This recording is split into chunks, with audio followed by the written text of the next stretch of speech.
Kami dari kelompok keempat yang baru bertahan 5 orang. Saya sendiri Nildi Simbuka sebagai moderator. Yang kedua adalah Aulia Naila sebagai pemateri pertama. Yang ketiga Mas Nia sebagai pemateri kedua, Salma sebagai pemateri ketiga, dan Nurlela sebagai pemateri keempat.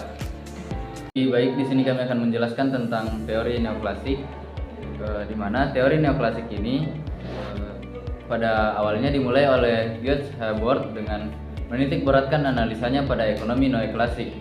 Model ini menjelaskan bahwa pertumbuhan ekonomi satu wilayah akan sangat ditentukan oleh kemampuan wilayah tersebut untuk meningkatkan kegiatan produksinya.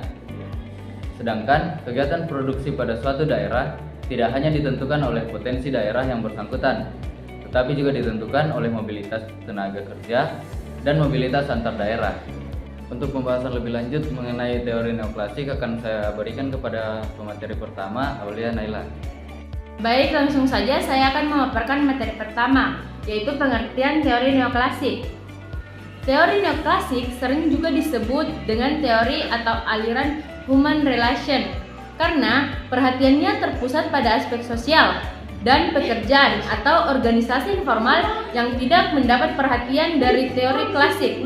Permulaan perkembangan teori ini ditandai dengan percobaan Hawthorne.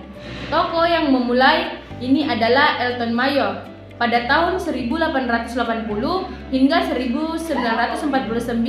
Yang pertama, ia memperkenalkan pemikirannya tentang faktor manusia dalam organisasi. Yang kedua, judul bukunya berjudul The Human Problems of Industry Civilization dan The Social Problem of Industry Civilization. Oke, di sini saya akan menjelaskan mengenai percobaan dari Hawthorne itu sendiri. Nah, percobaan Hawthorne yang pertama itu percobaan diawali dengan meneliti perbedaan tingkat penerangan dalam pekerjaan terhadap produktivitas kerja. Nah, adapun dari kesimpulan eksperimen, yang pertama itu perhatian khusus menyebabkan seseorang meningkatkan usahanya. Nah, gejala ini disebut Hawthorne Effect, yaitu karyawan akan lebih giat bekerja jika mereka yakin bahwa manajemen memikirkan kesejahteraan mereka. Nah, yang kedua itu hubungan sosial yang lebih informal dalam kelompok lebih penting dalam menentukan produktivitas daripada perubahan pemilik kerja. Nah, yang ketiga itu konsep rational man atau digantikan dengan social man. Baik, terima kasih atas materi. Untuk pembahasan selanjutnya yaitu prinsip-prinsip dari teori neoklasik. Nah, di sini ada beberapa poin. Yang pertama yaitu organisasi adalah sebuah sistem sosial di mana hubungan antara anggota itu merupakan interaksi sosial.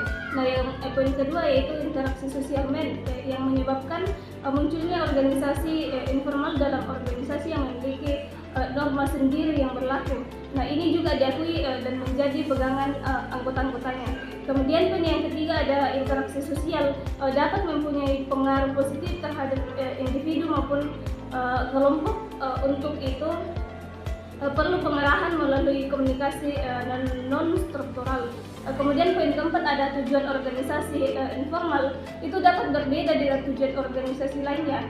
Nah, oleh karena itu pola kepemimpinan yang mendasarkan struktur formal itu harus melengkapi dengan perhatian terhadap aspek psikososial. Sekian dari saya. Baik, jadi materi selanjutnya yaitu kelemahan dan kelebihan dari teori neoklasik. Nah, untuk kelebihannya yaitu meningkatkan keuntungan penjual atau pembeli secara individual, pencapaian kemajuan ekonomi dengan kepentingan pribadi, dan keuntungan bersama yang diperoleh dari perdagangan. Nah, untuk kelemahannya yaitu jika pasar neoklasik terlalu kaku, maka akan terdapat campur tangan dari pemerintah masih dalam monopoli. Campur tangan ini jika dalam kinerja pasar tidak bisa mengendalikan dengan baik. Terima kasih. Jadi baik, sekian presentasi dari kelompok kami yang membahas tentang materi neoklasik. Kurang dan lebihnya mohon dimaafkan. Terima kasih.